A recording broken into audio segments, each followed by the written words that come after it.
A review of some cheap unbranded luthier tools.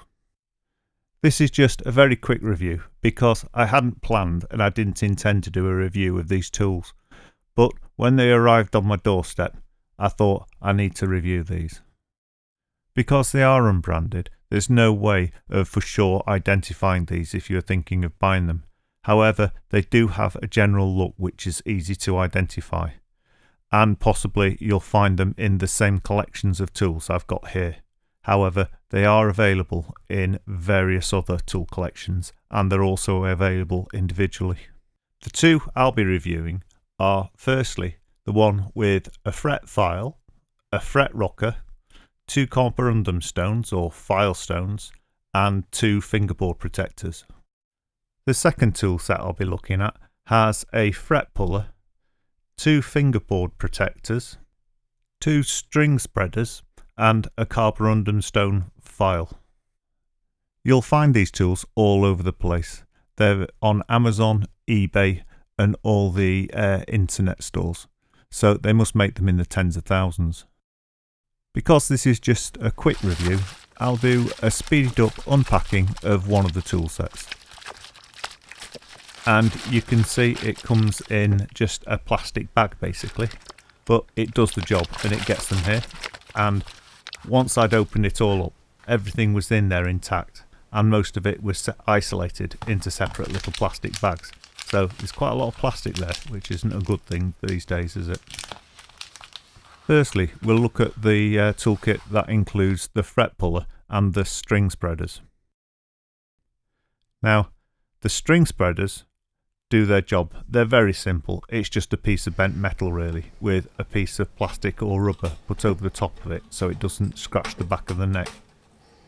And as you can see here, they're doing their job alright. They're thick enough to hold the strings out of the way without distorting and bending by themselves, yet they're thin enough to be reshaped if you need to for a thinner or fatter neck. On this guitar, they're holding the strings well back, so I could work on the frets or replace the nut if I wanted to. Right, the fret pullers. These are bin fodder, or you could use them for something else. They're absolutely no good for pulling frets, and you'll probably be more likely to damage the guitar than remove a fret with these.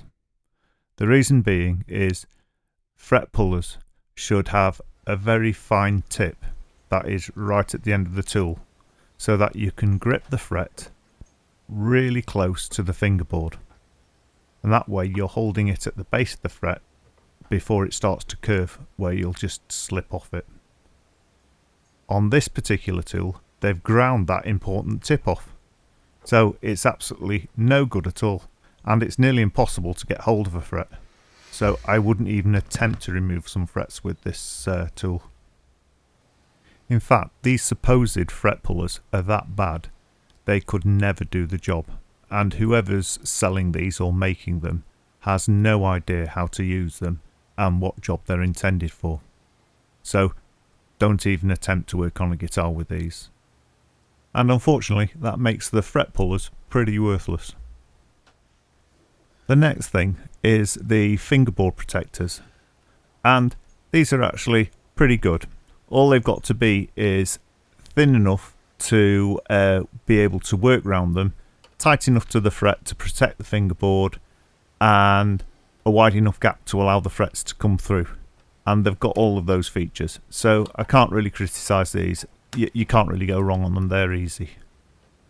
And as you can see here, they go on the guitar okay, and you can work with them. And the last thing in this collection of the tools is the carborundum stone, or the file stone. And to be quite honest, even though I've been restoring guitars now for over 30 years, I've never felt the need to use one of these. However, just because I don't use them doesn't mean they're no good. And if I was to use one of these, I'd be tempted to use it for, say, rounding off the edges of the frets, or for reshaping a nut or a saddle. However, anything that the surface has to be completely flat or anything, I wouldn't go near this, because these are sacrificial, and what that means is as you use them they wear away. So even though it's completely flat when you get it brand new, I would imagine it's not going to be long before the surface starts to shape as you use it. As you can see with my little test, when it's new, it's actually quite good for shaping the bottom of a nut or a saddle.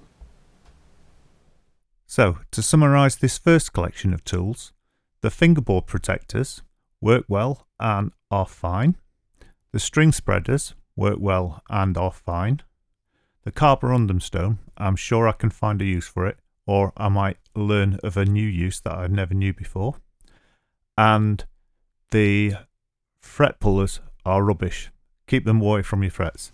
However, I've just tried something interesting and you can use them for removing pegs. So they have got a use.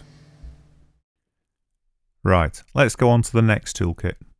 And this is the one with a fret crowning file and a fret rocker. Right, let's take a look at the fret crowning file. And unfortunately this tool is pretty rubbish. The shape seems all wrong and there's no depth to the actual file itself. And the edges of the file that should be smooth are rough and unfinished. So you could potentially ruin your fingerboard if you use this file. So it's not good at all. Also, they've chromed over the whole thing, so it doesn't even bite properly on the fret. But that's probably just as well, because I don't think these would do your frets any good at all.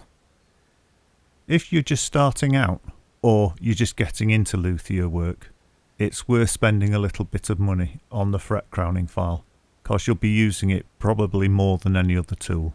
So you need to get a good one. So you can see a comparison between this fret crowning file and the one I use. Here's some photographs with them alongside each other. And you can see there's a lot more depth to the filing area and the edges are smooth. Until I did this video, I'd even forgotten what make this particular file was, but you can actually see it here on this photograph. So basically, this file isn't good and you're better spending a bit more on one. Right, let's take a look at the fret rocker. The fret rocker has simply been pressed out of a sheet of stainless steel, so therefore the edges are all jagged and uneven. And on one edge there was even a substantial lump because there must have been an impurity in the blade. And really, even though you could make it work, it's just not worth the risk. The whole point of a fret rocker is these sides need to be exactly flat and they've got to be accurate within a fraction of a millimetre. So therefore, again, I recommend you spend a little bit more on a fret rocker and get a decent one.